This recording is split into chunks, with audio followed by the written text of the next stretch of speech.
रात के 9 बज रहे थे। सास और ननद रेखा को देख रही थी और रेखा उनकी आंखों में देखकर डर से थर थर कांप रही थी। उसकी सास चिल्लाकर बोली, तुम्हारी हिम्मत कैसे हुई मेरे ही घर में ऐसे कुछ करने की?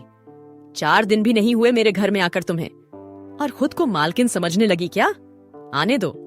मेरे बेटे को तुम्हारे हाथ पैर तोड़ने के लिए नहीं कहा तो मेरा नाम भी गीता नहीं। आज हुआ क्या पता है? सास जितनी निर्दयी थी उतना ही निर्दयी अपने बेटे को भी कर दिया था। हर एक नई दुल्हन अपने पति के घर आने के लिए राह देखती है, पर रेखा, वह तो उसके पति की राह भी कभी नहीं देखती थी, क्योंकि वह अपने पति से बहुत डरती थी। मन ही मन में भगवान का जाप झप रही थी कि उसका पति आज घर पर आए ही नहीं। पर जब तक उसका पति घर पर न आए तब तक उसे उसके सास खाना खाने नहीं देगी। इतनी निर्दयी उसकी सास ने रसोई घर को ताला लगा रखा था। ऐसा क्या हुआ था कि गीता रेखा को इस प्रकार का दुख दे रही थी? और रेखा के पति मतलब महेश का ऐसा क्यों स्वभाव था कि नई दुल्हन होकर भी वह अपने पति की राह नहीं देखती थी? रेखा की शादी महेश से 5 महीने पहले हुई थी। रेखा की माँ बाप नहीं थे। 12वीं की पढ़ाई होते ही उसके चाचा चाची ने उसकी शादी करवा दी। रेखा की जिम्मेदारी से उसके चाचा चाची मुक्त हो गए। उसकी चाची ने उसकी शादी के बाद के त्योहार भी मनाए नहीं। उसे 4 दिन के लिए मायके में त्योहार मनाने के लिए बुलाया भी नहीं। उसकी शादी करके जिम्मेदारी से मुक्त हो गए बस। रेखा के ससुराल में उसकी सास गीता, पति महेश और ननंद मेनका, जिसकी शादी पक्की करके सगाई कर दी थी। छोटा सा परिवार था। सुखी और शांतिपूर्ण गृहस्थी के सपना लेकर रेखा इस घर में आई थी। पर सपना तो सपना ही होता है। हर समय सपना सच होना कम मुमकिन होता है। उसका भी सुखी गृहस्थी का सपना तो सपना ही रह गया। रेखा की उम्र 18 साल की पूर्ण हो गई थी और महेश 26 साल का था। दोनों के बीच में 8 साल का अंतर था। सास गीता ने रेखा के लिए 10 नियम बनाए थे। सुबह 4 बजे उठकर पूरे घर की साफ सफाई करना, बाद में नहाकर भगवान की पूजा करने के बाद रसोई में जाना, हमेशा सर पर पल्लू रहना, सबसे पहले खाना न खाना, मतलब सबके खाने के बाद ही रेखा खा सकती थी। ऐसे और भी कितने नियम कायदे गीता ने रेखा के लिए बनाए थे। गीता को यह नियम पालन करने ही पड़ते थे, पर अभी उम्र ही क्या थी उसकी। उस वक्त उसके हाथ से अगर भूल हो भी जाती तो उसका पति या उसकी सास या फिर उसकी ननंद उसे सजा देते ही देते थे। उसे मारने की भी कोई कमी नहीं रखते थे। उससे 5 साल बड़ी ननद मेनका उस पर हाथ उठाने के लिए आगे पीछे भी नहीं सोचती थी। शादी को 10-12 दिन हुए थे। हर रोज महेश 8 बजे तक आ जाता था, पर उस दिन 10 बज गए थे तब भी महेश आया नहीं था। रेखा को बहुत जोर की भूख लगी थी। उसने खुद के लिए थाली बनाई और रसोई में खाने के लिए बैठी। अभी पहला ही निवाला मुंह में डाल रही थी कि तभी उसकी सास ने देख लिया। उस पर उसकी सास बहुत चिल्लाती। वो रेखा से सहन नहीं हुआ। तभी रेखा बोली, वह अभी तक नहीं आए हैं। मुझे बहुत भूख लगी थी, इसलिए खाने के लिए बैठी हूँ। सास कुछ बोलने वाली थी, तभी मेनका आगे आई और रेखा को चांटा मार दिया। तुम्हारी हिम्मत कैसे हुई मेरी माँ के सामने बोलने की? तुम्हारे घर में तुम्हें खाना नहीं मिलता था क्या? मेरा भाई तुम्हारा पति है, उसकी राह नहीं देख सकती क्या? अरे औरतें अपने पति के लिए क्या क्या नहीं करती है। उतने में सास बोली, रहने दे मेनका, क्यों इसको संस्कार सिखा रही हो? माँ बाप तो रहे नहीं और चाचा चाची ने ऐसी लड़की हमारे पल्ले बांध दी। रहने दे, तू चल बाहर। मैं ही रसोई में ताला लगा देती हूँ और उसे रसोई से बाहर धकेल कर ताला लगा देती है। रेखा आंखों में आंसू लेकर बस देखती ही रह गई। 11 बजे महेश घर आया। तभी गीता और मेनका ने मिर्च मसाला लगाकर रेखा के खिलाफ महेश को भड़काया। वह तो था ही माँ का भक्त। इतना ही सुनकर उसने गुस्से में आकर रेखा को थप्पड़ मारा। उसे उस दिन खाना भी मिला नहीं। अभी आज की ही बात ले लो। रेखा रसोई घर में खाना बनाकर गीता और रेखा को खाना दे रही थी।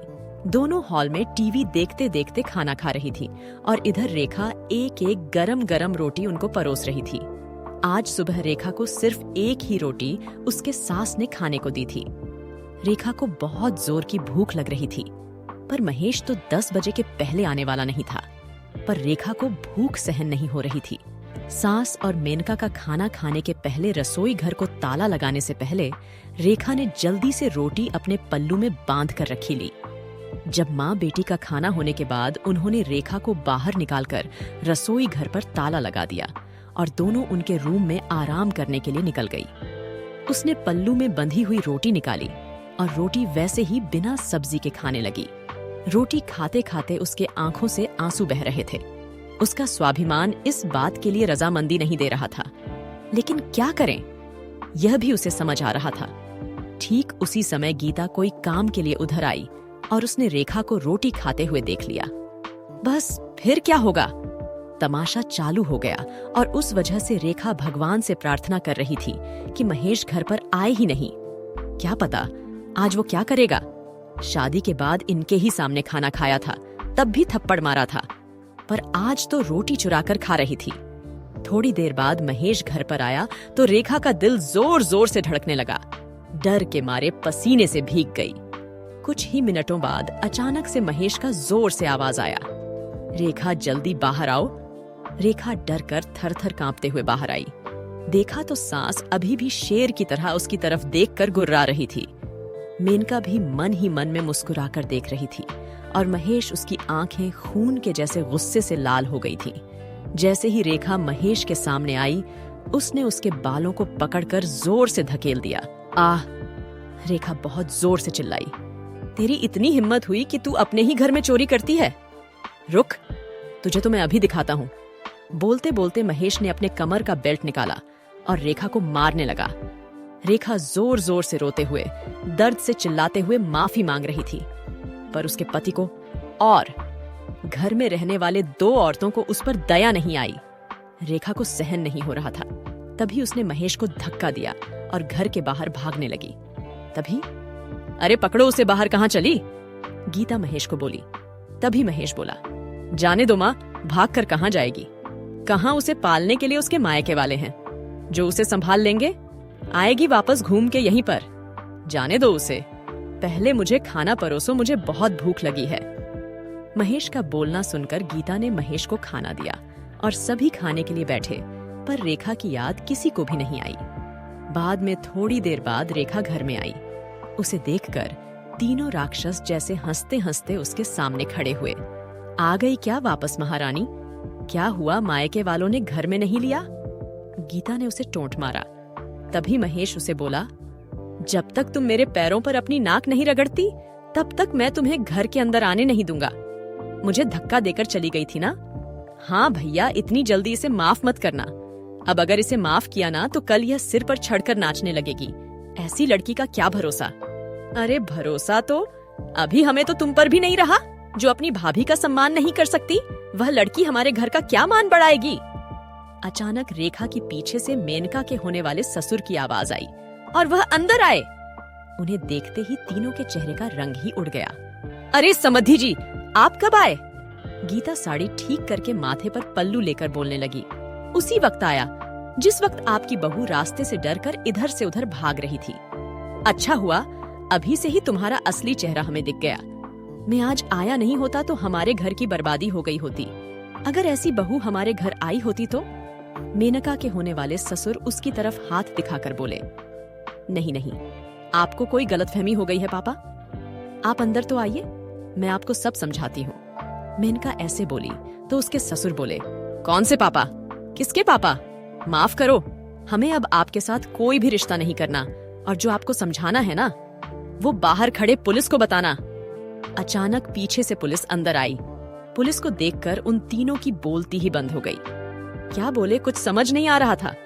तभी गीता नरम आवाज से रेखा को बोली, अरे बहू, छोटी बात पर कोई पुलिस को बुलाता है क्या? छोटी सी गलतफहमी हो गई है ना, और ऐसी छोटी बड़ी परीक्षा हर एक औरत को शादी के बाद देनी ही पड़ती है। और ये तो तुम्हारा ससुराल है ना, ससुराल वालों का मान रखना तो तुम्हारा कर्तव्य है बेटा। माफ कीजिए सासू जी, मुझे ऐसी परीक्षा देने का कोई शौक नहीं है।